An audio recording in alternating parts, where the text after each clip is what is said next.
Great Britain is in bloom, so I've come here to Petal Central, the Chelsea Flower Show, to celebrate all things that grow in root and vine. Time for a nosy round. Morning.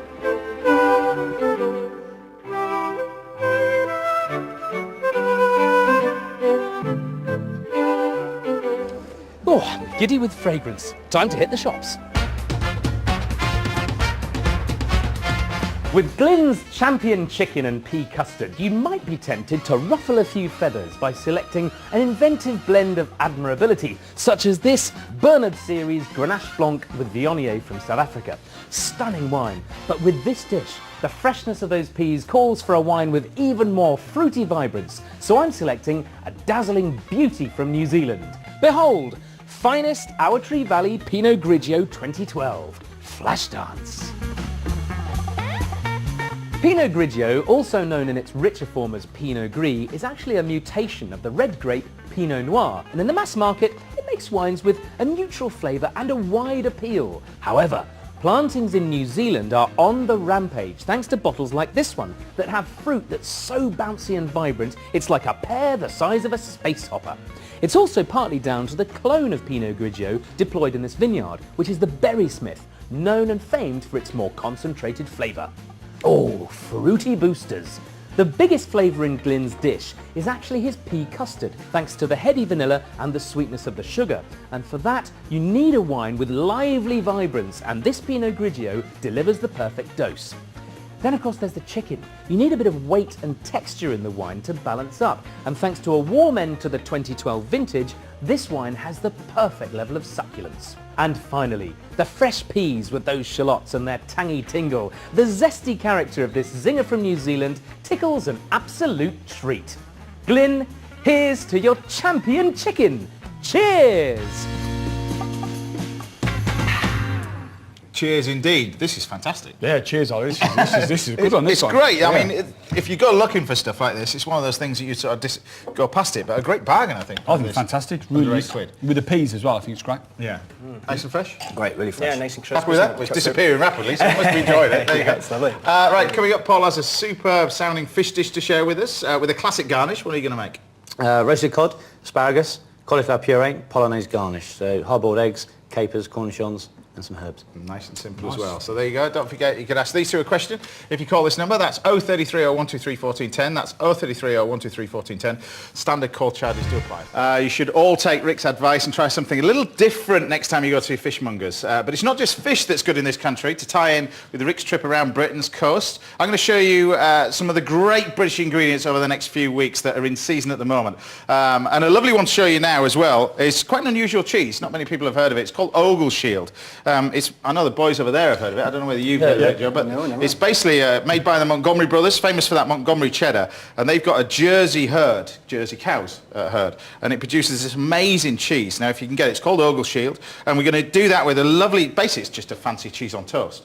But because we've got these Michelin star chefs, really, I'm just going to do with that a few pickles and a bit of salad. You can't beat cheese on toast, though, James, can you? Really can. Cheese on toast, fantastic. Yeah, but it's no custard with it as well, chef. There's none of that. So, and I'm going to top it with ice cream with it. Yeah, it's ice cream. I'm just going to do that with a simple little apple chutney. Keep it really simple. These are just eating apples rather than sort of cooking apples. You can do it with Bramleys, but it needs to cook for a little bit longer. So we're just going to very, very quickly make this. So thinly slice the apples. You can peel them if you wish, but I'm going to speed up the process. So in the pan here, throw some sugar in. We're going to throw the apples in, like that. And then literally the vinegar. Throw it in. Pinch of sugar, bit of salt, a little bit of chilli to fire it up. And then we're basically going to cook that till it goes soft, blitz it, and that's the simple bit that is going to go on the toast. Onto some lovely sourdough, which you can put with it as well. So we're just going to basically char this and then pop it all under the grill with the Ogleshield and the chutney to go with it.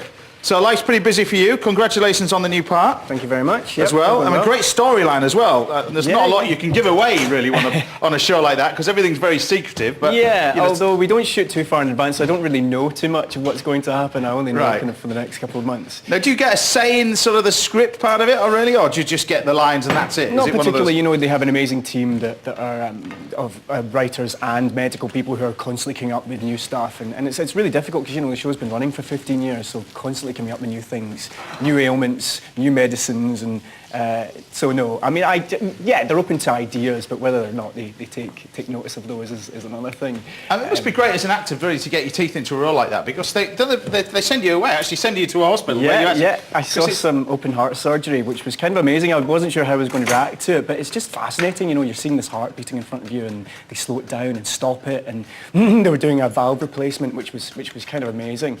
And yeah, you don't really know how you're going to react in situations like that until you're in there. But no, it was great. And I mean, you kind of feel like such a phony because you're there and you're taking someone's spleen out or taking their kidneys out, and you kind of feel like no one's ever going to believe that I can do this. But they have such a great team behind What do the scenes. doctors and nurses think of it, actually? What do they think of the show? Do you ask them what they think of it? Or?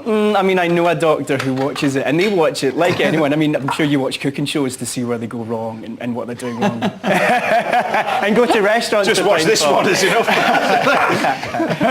So they do. Some of them do say, "Oh, that wouldn't happen that way." But at the end of the day, we're not making a documentary. We're making a drama. So there is some artistic license going on, and has to be, because it has to be entertaining. But at the same time, they do go to great lengths to try and make it realistic and to not put too many people's nose out of joint, because there will be letters. And people there will definitely be. We get lots of letters, so yeah, exactly. But yeah, I mean, other things that realistic that people have seen you on as well. I mean, Heartbeat. You did that for 2 years. I did, yeah. Back in 2007. Yeah. I finished it off. It ran for 18 years, and I managed to finish it off in 2. I'm sure it wasn't all my fault, but I might have contributed somewhat to it. But yeah, that was good fun. And up in your part of the world, it was quite unusual. It's quite funny because when you read a little bit about yourself, you were saying that the cast were really sad when it came off air and stuff like that. But yeah, and a lot of the fans were. But the locals weren't. Some of the locals were. No, because you can sort of see that. I was a local because it was filmed in Gothland. That's right. Yeah. Well, my friends and all the kids that I went to school with were from Gothland, and right. We used to get a load of American tourists turn up. You know, the ones with Canada, big white trainers and sun caps on, with cameras round here, and they used to walk into your house. Yeah. Just walk straight in. Mm-hmm. Yeah, I mean, you can sort of see why they would be annoyed about it, because, you move to this beautiful, remote part of the world, and then all of a sudden you get busloads of tourists from Canada, from Sweden, from Finland, all coming to see the show being filmed. So yeah, there wasn't a lot of tears in the village, but some of the fans were quite sad about it. And from my perspective, I kind of only ever thought I'd be doing a couple of years on it, because that's all kind of that character ever really did. He only ever did 2 or 3 years. So, I wasn't too devastated about it, but it was sad for the fans. But acting's been in your blood. So weren't you in Taggart when you were 12 or something 12, like that? yeah, I was. What was that like, getting something like that? Because, didn't your drama teacher help you? Yeah, I had this really lovely drama teacher, hello Camille if you're watching, and she used to pester directors, writing off them saying how amazing her kids were. I'm not sure it was completely true, but in my case it worked, because we had this director from Taggart come in, chose me to be in that, and then went off and did a soap opera for 6 years. I did Take the High Road up in Scotland as well. So that was my training, if you will. Where the years that I might have gone to drama school. Because you did lots of different things. You toured with, was it the National Theatre of Scotland you did as well? Yeah, I was up there a couple of years ago, did a play up there, was touring last year, going all around Britain. Get pretty busy then. Yeah. I'm just going to recap what we've got here. This is the little bit of the apple chutney that I've just blitzed. It's done in that quick, really. It's real time. So, and then all we're going to do is just take this lovely Ogilshiels. Now, I know, Glyn, you were saying you used to put this on your cheese board and stuff, really. Yeah, I've had it on the cheese board, and the Montgomery guys have been making cheese for over 100 years down there, and using the Jersey cows, that's why you get that lovely sort of yellow colour. Well, it's amazing, this sort of stuff, but literally you want a proper slab, really. There's people are going to be waking up with a hangover, so this is the perfect hangover cure. Comfort food. Yeah, exactly. You don't have to make your own chutney like I've done. Easy to get a hold of. Yeah, you can get it. You just got to look out for it, really. But we're going to stick that under the grill because it only takes about 30 seconds. Really sort of rich in fat as well. That's the thing. And we're just going to do a nice little salad. And the salad incorporates pickled onions.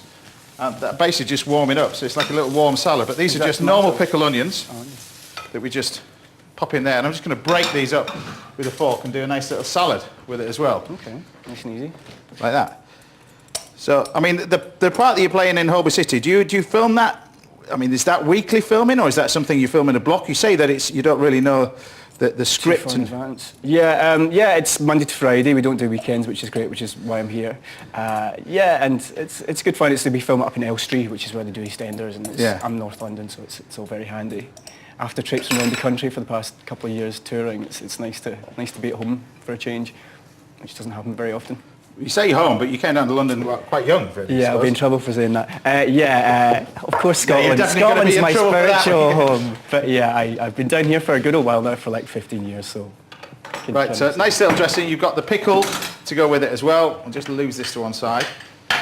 I've got the little bit of pickled beetroot, which is just a little bit of small pickled beetroot that's going to go in there, dressed with a little bit of some of this rapeseed oil, which again, like, you know, I wish it was like the old shield. There was more of it, really. It is fantastic. And then we're just going to take our cheese. So but it melts fantastic well. Smells amazing. There you go. And you got this. So just to recap, it's actually made out of Jersey cow's milk. This one. It's the texture as well, isn't it, James? It's got such a lovely texture and it melts. It is. It's not really, you know, it's cheddar style. Well, it's not really a cheddar style. It's soft, isn't it? Really. Yeah, it's got like a semi-soft sort of texture to it. Yeah. And when it melts, it gives that really almost that little bit of stringiness when you pull it away. Mm-hmm. It's beautiful. But that's it. So you've got the pickled onions that you can just buy, and you've got the chutney underneath. There you go. Okay. Wow. It smells amazing. Well, best of luck with everything you're doing on Holby as well. Thank you very much. Just fight my way through this. Yeah. So you've got the chutney with it. It will be quite hot as well. But that's the simple chutney. You just put a little bit of vinegar, a little bit of sugar, just a little bit of chilli just to fire it up a bit. But I've just used Eastern apples here because you can cook it really quick. If you're going to use Bramleys, cook it a little bit longer. God, it's lovely. It's really cool. Caramelised. Nice, isn't it? It's lovely. There you go. Great. So, all right, what we're cooking for Joe at the end of the show, he could be facing food heaven. That's steak. The steak is seared in a hot pan and then topped with some brioche and parsley crumb, brushed with a little bit of mustard and served with some griddled tomatoes, and a green salad dressed with a simple honey and balsamic vinegar dressing with some fresh herbs. Or Joe could be facing food hell, of course. Those gooseberries and the fruit are cooked with lemon juice, vinegar and raisins, very similar to what I've done there, to make a nice tangy chutney, and served with a smoked mackerel fish cake and a celery and watercress salad. Some of our viewers and the chefs in the studio get to decide Joe's fate today, but you have to wait to the end of the show to see the final result.